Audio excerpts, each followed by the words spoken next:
Okay, you know they say it takes a real man to admit when he cried. You know what I'm saying? It takes a real man to admit, yo, I cried. I shed some tears. I was a little emotional about it. And Black Clover, chapter 268, the reveal of the woman known as Licita, if I'm not mistaken, alongside her connection to the AMD anti-magic devil, now known as Liebe, which I checked the pronunciation. In America or in the West, it's pronounced Liebe. In Germany, because it's a German name, it can be pronounced Liebe, or Liebe. So yeah, I'm gonna roll with Liebe since that's what they say in America. They pronounce the name as. Hey, that's where I'm at, fam. Oh my god, the emotional stuff from this chapter. I gotta go in, I gotta do it to the Bleach and Naruto fans, because I kept on seeing just a lot of toxicity from both fandoms. In fact, after I made that video, more so I started noticing the Naruto fandom really going in on last chapter, accusing it of being a ripoff of Kushina and Naruto. And like I said in my first spoiler video, I kind of thought that was what it was going to be. After I read this chapter, after I read the spoilers, and then this chapter in totality is the furthest from that. That is not what this chapter was about. So I gotta call out the Naruto and Bleach fans. I love you guys, I'm part of you guys, but it is what it is, because this chapter, it had me shedding tears. That was an emotional chapter, and all done in one concise chapter. It wasn't a flashback that spanned over, 3 or 4 chapters or anything like that. It was all done in one, and Tabata did his thing, fam. Like, had me shedding tears.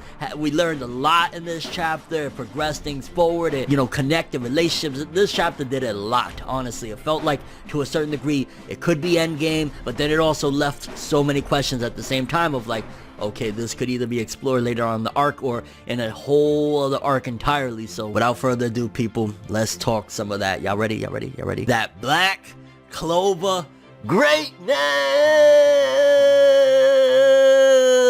Man, R.I.P. R.I.P. A real one. A real one. Licita.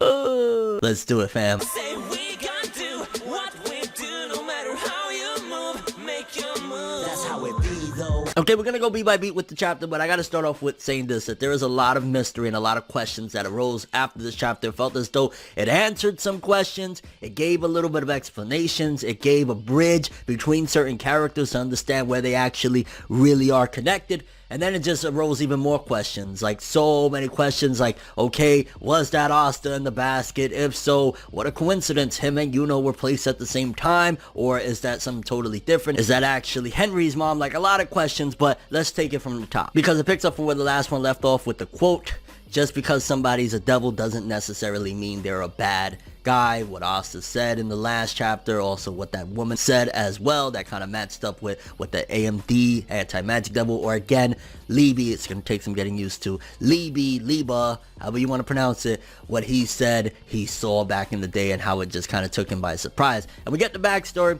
and be honest with you, I felt like we jumped into Death Note in the beginning of the chapter. Seeing all these devils, we see the devils just pounding and beating on Liebe in the past, and it gives us an explanation of the devil world and really how fucked up and cruel it is. I keep it real, it's not that different from the real world, just being honest. Basically, the powerful, the more grandiose devils beat on and pick on and feed on the little devils. So you see Liebe getting his ass stomped out and shit like that. He said he bled every single day of his life, because the higher you up as a devil in the devil world, the underworld, the more you pick on and you beat on the little guys. That's a part of the, which again, that's like the chain in the world of, like, the rich and powerful, they succeed and they feed off of the backs of the common man. What, we in the underworld? No.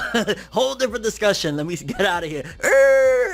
And quickly, by the way, the anti-magic devil, he was also born with no magic. Very, very interesting comparison, and how he aligns very well with Asta. Asta was born with no magic, and we're going to get into the potential reasonings behind Asta not having magic. There's a lot to be examined there, a lot to be explained, which there also could be a possibility of a troll that's been going on, because don't forget, we thought in the Elf arc we was going to find out about Asta's lineage, lit, and all that shit. Didn't happen here. Right now we think we're about to find out about, and that we have the major aspects of, like, oh shit, Asta's mom Could be a troll. Just want to throw that in there. This could be Tabata trolling us, and it's going to be an ongoing thing until we actually get about ASTA'S parents. Just want to throw that in there. I know there's big clues, big stuff in this one. I mean, her look alone, but you just never know. But anyway, in the demon world, in the underworld, one of their biggest thrills is toying with humans. They love that shit. It's boring down there. You know what I'm saying? It's like what Ryuk said in Death Note. It's a boring world over there. If they're not beating on little demons, their biggest thrill is like, you know, busting a nut to them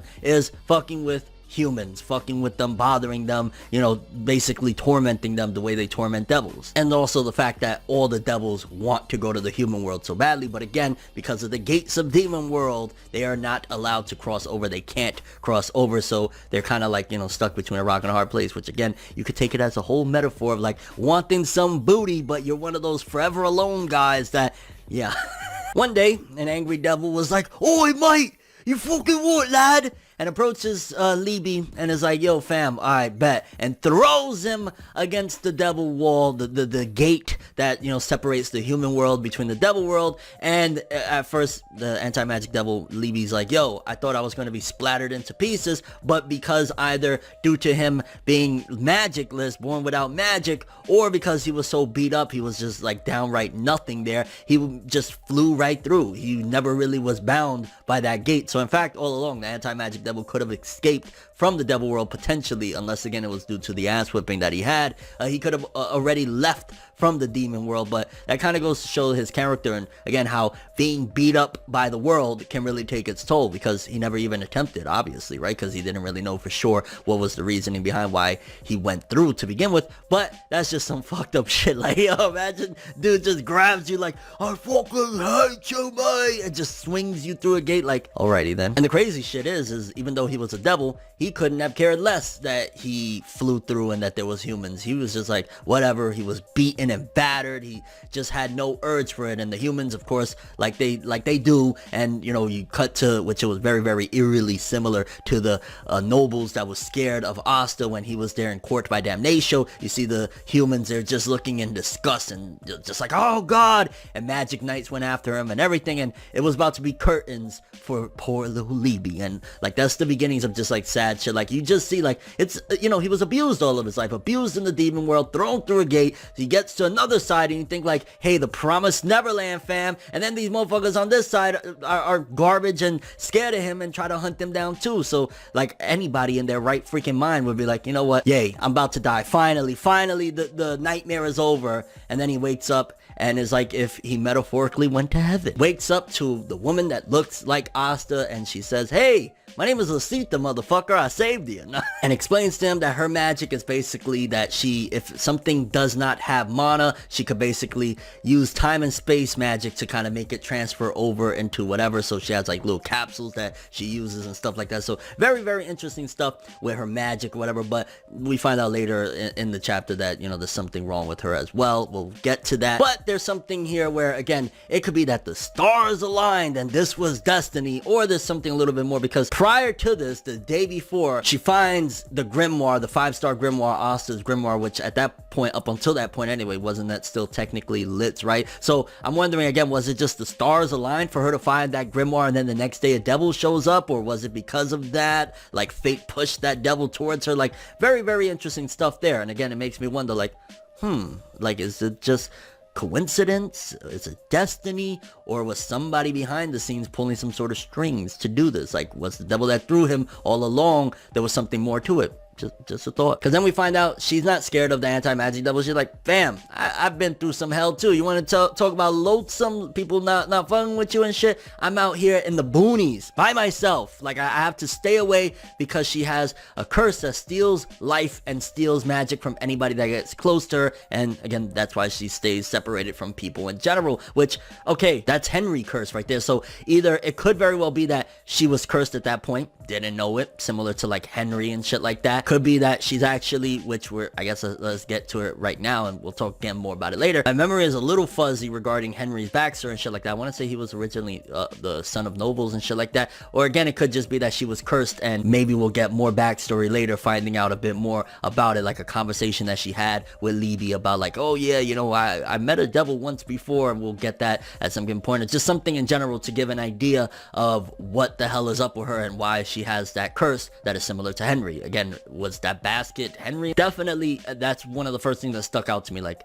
that was a curse. So she was cursed, and how long did she have that problem? Was she as a child with that, or? So there's still some mystery behind her. And then we get the adorable moments that really make you care about this character, because Licita, she's like, yo, it must be fate, just stay and be my kid, which is gonna make you question later on, like, or understand, shall I say later on, like why she said that. And you get like these little moments, like it was like a full page of like, they went fishing together, she took him baths, you know, gave him clothing, spent time with him. She even fucking built snowmans with him, would take naps with him, let him sleep in the bed with her. Like, she really like gave it her all with this guy and treated him like one of her own, like her child. And then at a given point, that's when we also got that same little speech, those same words that Asta said in the last chapter. So about, just because you're a devil, not all devils are bad. I mean, look at you, you're not a bad person. So right there, that's where we got that flashback that Liebe like led into this, of that very moment, which technically wouldn't have made more sense for the chapter to end right there, or the flashback, shall I say, to end right there, because like that was what triggered it. But I guess when you get a triggered memory, you don't just stop right at the point of like, oh yeah, that's what triggered it. Like, you think about all of it. So yeah, and I ain't gonna lie, it hit me deep. It hit me really deep when, because you would think, right, and from Liebe's perspective, it's the opposite, where Licita says like, you don't even know, being on my own, it really hurt, and you saved me. And that was just like right there, just talking about it gets me a little bit sad, to be honest with you, because that right there shows that perspective is everything, perception is everything. The way she's looking at it is the exact opposite of the way Liebe's looking at it, like, no, you saved me, I was on death's door, they were hunting me down.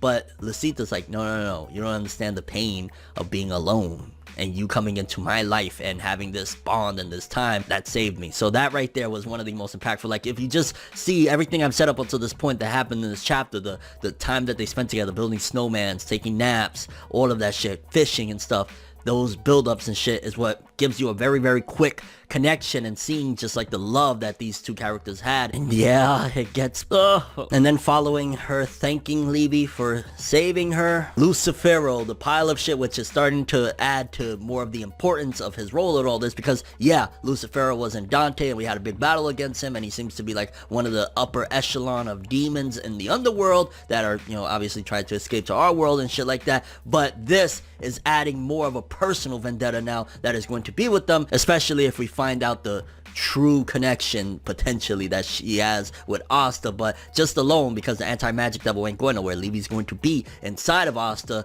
for the remainder of the story, I'd imagine, or to a certain point. So that vendetta, it just got personal now, finding out that Lucifero took over Liebe's body, said, yo, I was searching, I can't believe I found it, yes, this is going to be a great way for me to cross over. Also adding to the fact that he's been wanting to cross over to our world, and Dante seems to be the simp that he was able to use in order to have some type of standing and be over for a bit.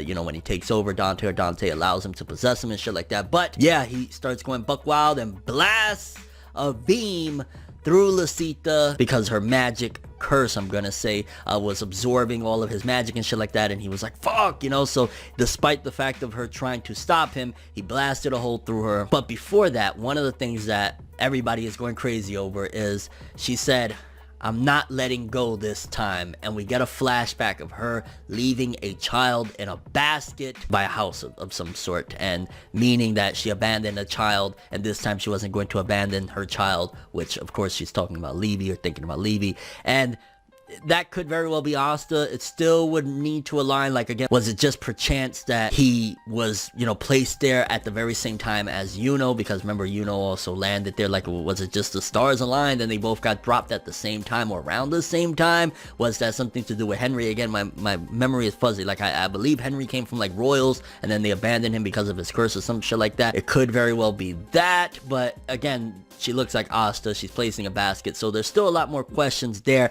And also, Also, if you think now, you connect it to, right? Asta doesn't have magic. She absorbed magic and shit like that. Asta was born in her, you know, he was conceived, and obviously he had to grow for 9 months within her.